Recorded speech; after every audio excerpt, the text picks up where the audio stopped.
Kasih karunia dan damai sejahtera dari Tuhan Allah Bapa kita dan dari anaknya Tuhan Yesus Kristus menyertaimu.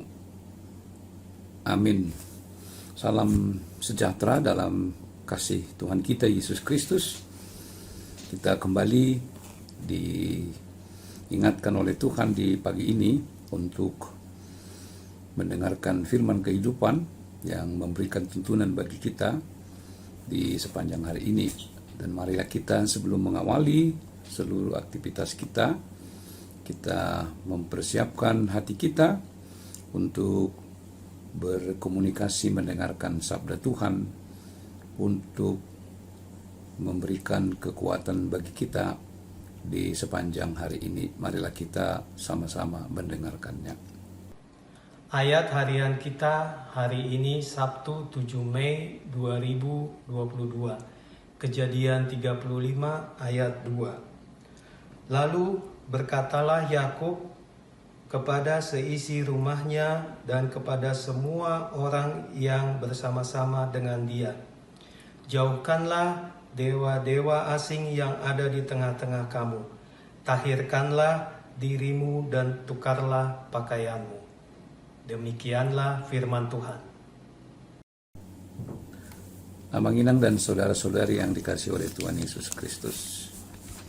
Pernyataan Yakub ini adalah merupakan sebuah pesan yang sangat penting dalam memberi arahan hidup bagi seluruh keturunannya.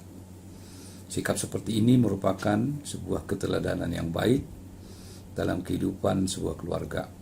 Apabila seorang bapa sebagai imam di tengah-tengah keluarga memberikan sebuah arahan, memberikan sebuah visi dalam membangun kehidupan keluarga, dalam membesarkan anak-anak, dalam mengarahkan hidup supaya mereka tetap setia di dalam Tuhan. Bahkan bila beberapa waktu pada saat keturunan tidak mengikatkan diri dengan Tuhan, mereka mengenakan pakaian-pakaian duniawi yang menjauhkan mereka dari Tuhan, maka sebagai seorang imam di tengah-tengah keluarga, sebuah sikap, sebuah komitmen, sebuah pernyataan yang tegas dari seorang kepala keluarga tentu akan sangat mempengaruhi perjalanan kehidupan keluarga itu. Tentu akan sangat menentukan kemana arah kehidupan sebuah keluarga itu akan dijalankan.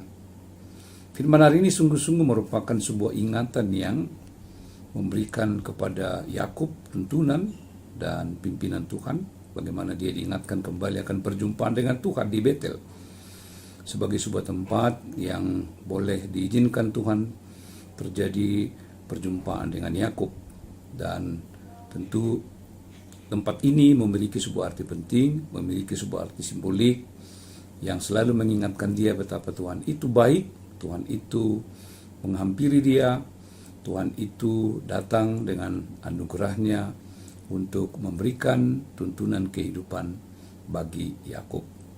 Dan dalam firman ini kita melihat bahwa Yakub tinggal di Betel beberapa saat, mereka bersama dengan seisi keluarga sebelum mereka menindaklanjuti dan mereka dapat melakukan segala rencana kehidupan mereka ke depan. Mereka mau diperlengkapi dengan pimpinan Tuhan, kuat kuasa Tuhan, bahkan meninggalkan baju-baju yang lama, meninggalkan semua hal yang berhubungan dengan pandangan-pandangan yang lama, pandangan-pandangan yang tidak sesuai dengan kehendak Tuhan, dan mereka harus mengenakan sebuah pakaian yang baru. Bahkan sebelum melakukan itu semua mereka harus bersedia untuk ditahirkan, bersedia untuk diampuni dari segala keterbatasan dan kelemahan mereka, dan mereka akan mengenakan Tuhan di dalam kehidupannya sebagai sumber kekuatan yang akan mengarahkan kehidupan mereka. Amang dan Inang dan saudara-saudara yang dikasihi oleh Kristus Yesus, kita baru melewati Paskah beberapa waktu yang lalu. Kita dapat melihat betapa kasih Allah itu sangat luar biasa dalam hidup kita. Tuhan berinisiatif datang ke dunia ini, mengutus anaknya yang tunggal Tuhan Yesus Kristus, bahkan mati di kayu salib mengorbankan hidupnya untuk kita. Dia bersedia mempersembahkan hidupnya untuk keselamatan kita. Kita telah ditahirkan, kita telah disucikan, kita telah dikenakan pakaian yang baru, yaitu di dalam Kristus Yesus Tuhan kita. Karena itu, marilah kita setiap saat merenungkan, marilah kita setiap saat menghayati segala kebaikan Tuhan dalam hidup kita, yang menerima kita dengan segala keberadaan kita, yang mentahirkan kita, yang menyucikan hati kita sehingga hati kita sungguh-sungguh hanya hidup dengan tulus di hadapan Tuhan, menyandarkan segala kehidupan kita kepada Dia, supaya Tuhanlah yang semata-mata kita andalkan di tengah-tengah kehidupan kita. Sebagai kepala keluarga, kita tahu di tengah-tengah perubahan, di tengah-tengah zaman kita sekarang ini yang sangat banyak mengalami berbagai goncangan-goncangan, mengalami berbagai situasi yang sangat sulit untuk dipahami. Tentu peranan seorang bapa, peranan seorang imam sangat menentukan bagaimana perjalanan hidup sebuah keluarga. Peranan seorang bapa tentu sangat dituntut di tengah zaman yang sering menyebabkan anak-anak kehilangan arah, mereka sering tidak dapat menentukan pilihan, mereka sering sulit memutuskan apa yang mereka lakukan di tengah-tengah kehidupan mereka sehari-hari. Karena itu sebagai seorang bapa, sebagai seorang pemimpin di tengah-tengah keluarga, tentu sekali firman ini menginspirasi setiap keluarga, terutama bapa sebagai imam di tengah-tengah sebuah keluarga harus memiliki peran yang sangat penting, memiliki tugas yang sangat signifikan dalam mengarahkan kehidupan keluarga supaya tetap taat dan setia kepada Tuhan. Sebagaimana Yosua yang begitu tegas mengatakan bahwa aku dan seisi rumahku kami akan setia kepada Tuhan. Demikian mestinya seorang bapak mengambil inisiatif, bahkan melakukan terobosan-terobosan pada saat yang sangat sulit, pada saat keadaan yang sangat sukar, bahkan di tengah-tengah sebuah ketidakpastian. Maka sebagai seorang imam adalah sebuah keharusan baginya untuk mengambil sebuah keputusan penting, keputusan dalam iman, keputusan dalam Tuhan, bahwa seluruh anggota keluarga harus diarahkan untuk selalu setia kepada Tuhan, menjauhkan segala bentuk penyembahan-penyembahan kepada dewa lain, apakah itu dalam berbagai bentuk kemajuan-kemajuan sekarang ini yang tentu kita syukuri, tetapi kita juga menyadari ada dampak buruk yang mengakibatkan banyak orang-orang yang setia kepada Tuhan kemudian mulai merasa ragu, mulai merasa tidak begitu percaya dengan iman, percaya kepada Yesus Kristus.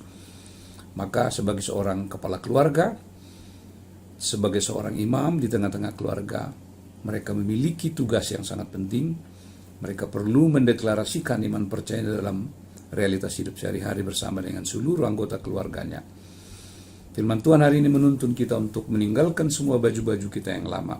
Apakah itu dalam bentuk kepercayaan kepada hal-hal yang bersifat misteri, dalam ajaran-ajaran yang tidak berlandaskan kepada firman Tuhan, mari kita tinggalkan.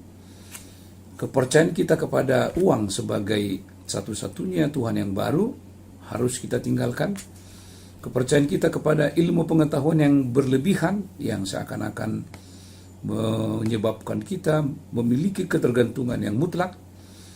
Marilah pada hari ini Tuhan mengingatkan kita supaya kita meninggalkan seluruh baju-baju kita yang lama, segala dosa, pelanggaran-pelanggaran kita.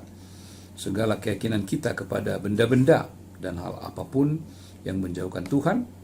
Hari ini kita diundang supaya mari kita hidup di dalam tuntunan kasih Tuhan. Mari kita bersedia untuk dipimpin oleh Tuhan dalam seluruh kehidupan kita. Pada saat apapun, pada keadaan apapun, kita tetap hidup untuk bergantung kepada Tuhan. Dan mari kita selalu memohon pengampunan dari Dia supaya Dia mentahirkan kita dan kita mengenakan Kristus di dalam kehidupan kita sehingga hati kita sungguh-sungguh terarah kepada Tuhan. Kiranya firman ini menguatkan kita untuk selalu mengandalkan Dia. Tuhan Yesus memberkati kita semua. Amin. Marilah kita berdoa.